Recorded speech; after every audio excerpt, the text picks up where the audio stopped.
नमस्कार, स्वागत है आप सभी का न्यूज इंडिया में। मैं हूं आपके साथ ऋचा सिंह। चलिए खबरों की शुरुआत करते हैं।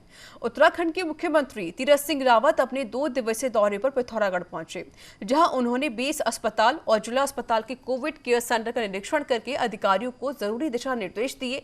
इस दौरान मुख्यमंत्री रावत ने पीपीई किट पहनकर कोविड वार्ड में मरीजों से मुलाकात कर उनका हालचाल जाना। वहीं मुख्यमंत्री ने बेस अस्पताल में करीब 27 लाख की लागत से बन रहे ऑक्सीजन जनरेशन हॉल का शिलान्यास भी किया। इस दौरान मुख्यमंत्री ने दिन रात कोविड ड्यूटी में जुटे डॉक्टर और मेडिकल स्टाफ की तारीफ करते हुए उन्हें साधुवाद किया। वहीं मुख्यमंत्री तीरथ सिंह रावत ने कहा कि लोगों की जिंदगी बचाने में जुटे स्वास्थ्य कर्मियों और स्वास्थ्य विभाग का काम काबिल तारीफ है। जिसके बाद मुख्यमंत्री ने विकास भवन में जिले के लिए लगभग 12 करोड़ की विकास योजनाओं का शिलान्यास व लोकार्पण किया। दोनों जगह जाने पर जिस तरह मेहनत और परिश्रम डॉक्टर्स, नर्स इन वार्ड बॉय कर रहे हैं, यानी बहुत मेहनत। और मुझे लगा जब पीपी किट पहन कर के पेशेंटों के पास जाना हुआ तो जो 24 आवर्स काम कर रहे हैं, ऐसे अपने नर्स हैं, और मुझे लगता है कि इतनी मेहनत, तो उनका मैं पहली बात तो कि धन्यवाद करना चाहूँगा और उनको साधुवाद देना चाहूँगा। तो वहीं उत्तराखंड में कोविड की स्थिति अब बदलने लगी है। धीरे धीरे आंकड़ों में कमी आने लगी है। हालांकि सैंपल पॉजिटिविटी दर बढ़ रही है। प्रदेश में सैंपल पॉजिटिविटी दर 6.94% पर पहुंच गई है। तो वहीं रविवार को उत्तराखंड में बीते 24 घंटे के अंदर कोविड के 3050 नए केस सामने आई। राहत की बात यह है कि बीते 24 घंटे में 6173 मरीज डिस्चार्ज हो गए हैं। वहीं 53 मरीजों ने कोविड से दम तोड़ा है। इसके अलावा 18 लोगों के मरने की जानकारी स्वास्थ्य विभाग को अब मिली है, जिसकी मौत कोविड से हुई थी।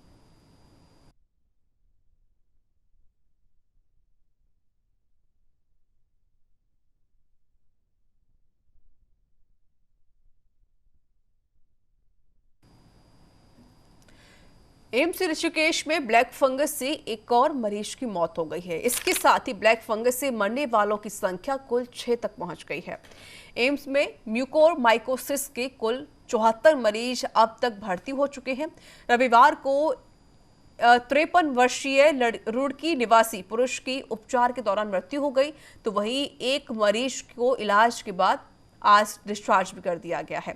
फिलहाल एम्स ऋषिकेश में म्यूकोरमाइकोसिस के 67 रोगी भर्ती हैं, जिनका उपचार चल रहा है।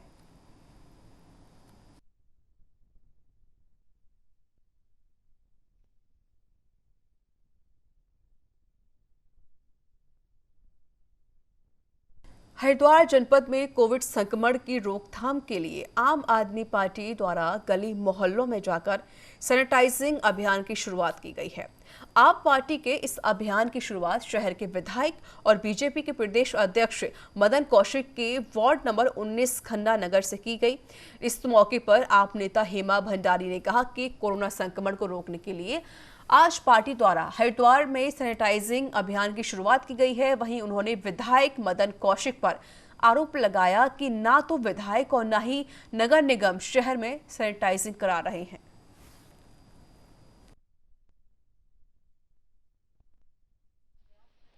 भावी मंत्री जी थे पहले, अब बीजेपी के अध्यक्ष हैं, ये निष्क्रिय बैठे हैं। कोरोना काल की महामारी का तीसरा चरण आने वाला है, ब्लैक फंगस जिसको बोलते हैं, ब्लैक फंगस आने वाला है और ये फिर भी निष्क्रिय होकर बैठे हैं।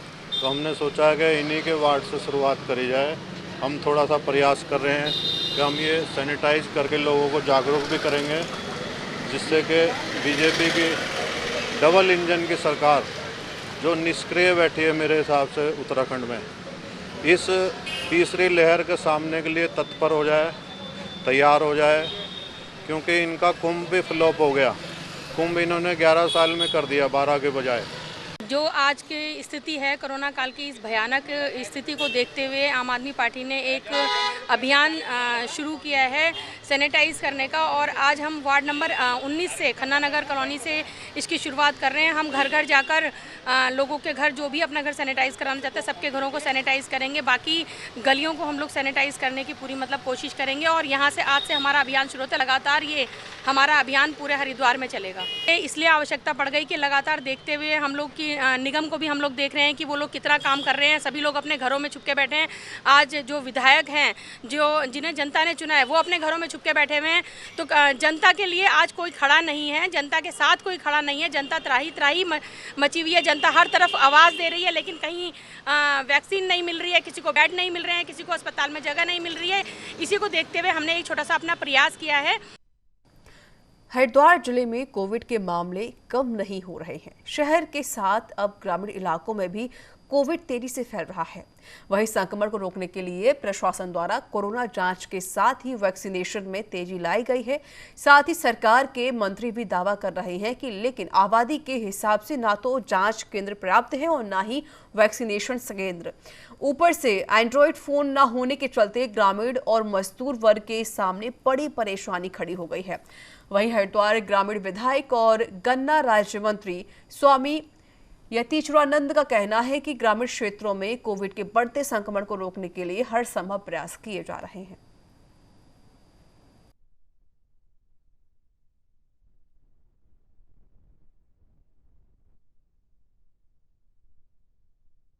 जिससे मतलब कि अप्लाई कर सके हम। और मतलब कहीं जाते हैं तो कोई हमारी सुनवाई नहीं करता है। और खतरा तो हमें है ही। देखो यहाँ पे इतने सारे लोग रहते हैं, 50-60 आदमी रहते हैं।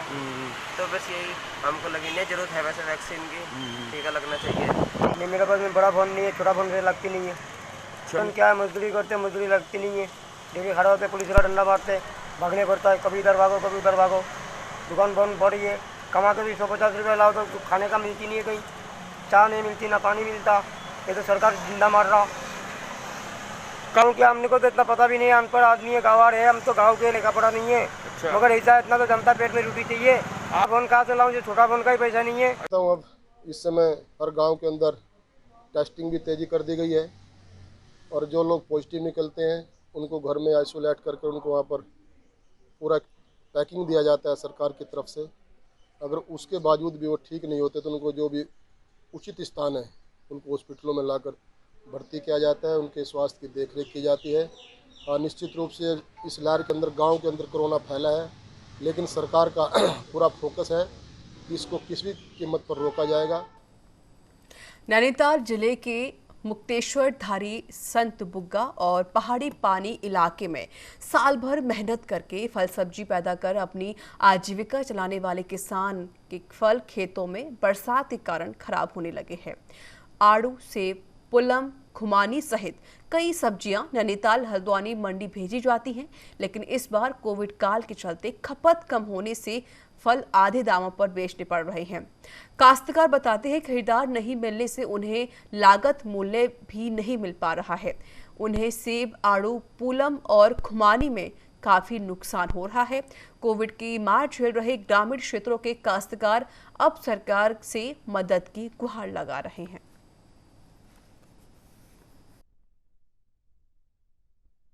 फल फ्रूट का रेट नहीं मिल पा रहा है, लॉकडाउन की स्थिति हो रही है और जो फल था वो फट गया है, बारिश बहुत हो गई है, दिक्कतें काफ़ी आ रही हैं, अच्छे रेट नहीं मिल पा रहे हैं मार्केट पे, यही दिक्कतें हैं। तो यहाँ से कैसे फलों को मंडी तक? मंडी तक ये पास बने हुए हैं ट्रकों के, जिनने पास बनाए हैं वो ले जा रहे हैं, अगर ज़्यादा फल हो गया वो छोड़ भी जा रहा है, ऐसी दिक्कतें रहती हैं सब। पिछली बार से अच्छा था फल इस बार, लेकिन क्या करें, ये बारिश पानी ओलों ने ख़त्म कर दिया और उसके बाद हल्द्वानी में मार्केट नहीं मिल पा रहा है। और कभी ऐसी गाड़ियाँ भी पास बना के ऐसी आ रही हैं, कभी आती हैं कभी नहीं आती हैं, तो ऐसे ही हो रहा है। कितना नुकसान हो गया? नुकसान बहुत हो गया सर, क्या करें हम। तो बढ़िया हो रही है, फल सेव में, आड़ू में, पुलम में जो है बढ़िया फल है, लेकिन अब मार्केट पर डिपेंड करता है, आगे मार्केट कितना खुलेगा और किस रेट पे हमारा माल बिकेगा, बाज़ार भाव क्या होगा, उस पर डिपेंड करता है। अभी थोड़ा थोड़ा शुरू हो चुका है सीज़न हमारा। देखो लॉकडाउन किस हिसाब से आगे रहता है और कितना खुलता है कितना बंद रहता है, उस हिसाब से मार्केट मिलेगा। उसी हिसाब से हम उम्मीद करते हैं कि लॉकडाउन खुलेगा तो मार्केट खुल जाएगा। इससे काश्तकार को फल बेचने में, सब्जियां बेचने में सुविधा हो जाएगी और मार्केट अच्छा मिलेगा। हल्द्वानी में कोविड के मामले कम होते दिख रहे हैं, जहां कुमाऊं के सबसे बड़े अस्पताल राज्य के सुशीला तिवारी में कोविड से साल 2020 में 924 लोगों की मौत हो गई, तो वहीं 7,973 लोग ठीक होकर घर जा चुके हैं। राज्य के सुशीला तिवारी अस्पताल के सीएमओ अरुण जोशी ने कहा कि जिस प्रकार से कोविड की दूसरी लहर चल रही थी और मृत्यु दर ज्यादा था, अधिकांश लोग ठीक होकर अपने घर को जा रहे हैं और वहीं अब अस्पताल में 210 बेड खाली हैं। फंगस एक नई चीज़ आई है, एक कॉम्प्लिकेशन कह लीजिए, ब्लैक फंगस। इसका एक कोरोना के मरीजों में जो एक कॉम्प्लिकेशन देखा जा रहा है, ये नॉर्मली कमेंसाल होता है, ज़ैक्रोमाइकोसिस ग्रुप का होता है, जो शुगरी मीडियम पनपता है, और ख़ासतौर से जो डायबिटिक पेशेंट्स हैं, डायबिटिक कीटोसिस से इम्यूनो कॉम्प्रोमाइज़ हैं, कैंसर के हैं, उनमें जब इम्यूनिटी कम होती है तो ये थ्राइव करता है। लेकिन यहाँ क्या वजह रही, क्या हुआ, स्टीरॉइड्स दिए वो थे इम्यूनो कॉम्प्रोमाइज़ डायबिटिक्स से, उनमें ये कुछ केसेस रिपोर्ट हो रहे हैं। यहाँ अभी से एक संदिग्ध पहले आया था, फिर एक संदिग्ध और आया था, वहाँ नानामत्ता साइड से चला गया था। आज की तारीख में एक है जिसमें क्लिनिकल ग्राउंड से बड़ा स्ट्रॉन्ग सस्पिशन है कि वो ब्लैक फंगस हो सकता है, सीरियस है, उसे कोविड के पूरे लक्षण हैं, उसके SpO2 भी कम रहता है और एंटी फंगल दवा बड़ी मुश्किल से मिलती है, वो गवर्नमेंट ने कुछ हमको इंतजाम कराई हैं। रुड़की के मंगलौर कोतवाली क्षेत्र के बसवा खेड़ी गांव में विवाहिता का शव संदिग्ध परिस्थितियों में पंखे पर लटका हुआ मिलने से हड़कंप मच गया। इस दौरान मृतक के परिजनों ने जमकर हंगामा किया। सूचना मिलते ही मौके पर पहुंची पुलिस को भी परिजनों का भारी विरोध झेलना पड़ा। फिलहाल मौके पर भारी पुलिस तैनात कर दी गई है और पुलिस ने मृतका के शव को कब्जे में लेकर पोस्टमार्टम के लिए भेज दिया है। फिलहाल पुलिस पोस्टमार्टम रिपोर्ट आने का इंतजार कर रही है। वहीं विवाहिता के परिजनों का आरोप है कि युवती की हत्या कर ससुराल वाले मौके से फरार हो चुके हैं। जुड्डा की रहने वाली है और ये इसकी शादी यहाँ बिस्वा खेड़ी में हुई थी 1 साल पहले लगभग। आज सुबह सूचना मिली थी कि ये अपने कमरे में पंखे में लटकी हुई है ससुराल में। इस सूचना पर यहाँ पुलिस आई हुई है, नायब तहसीलदार साहब आए हुए हैं कार्रवाई के लिए। इसमें पंचनामा पोस्टमार्टम की कार्रवाई की जा रही है। हाँ, पंखे से उतार करके उसको पोस्टमार्टम के लिए भेजा जा रहा है। वो जब जैसे लिखित तहरीर आएगी उसको जांच के बाद क्लियर होगा। चंपावत जिले की टनकपुर पुलिस ने 7 ग्राम से अधिक स्मैक के साथ 3 तस्करों को गिरफ्तार कर लिया है। पुलिस के मुताबिक स्मैक तस्करों में शामिल तीनों अभियुक्तों को छीनीकोट क्षेत्र में पकड़ा गया है। तीनों अभियुक्त टनकपुर क्षेत्र के रहने वाले हैं। पुलिस ने NDPS एक्ट के तहत मुकदमा दर्ज करके जेल भेज दिया है।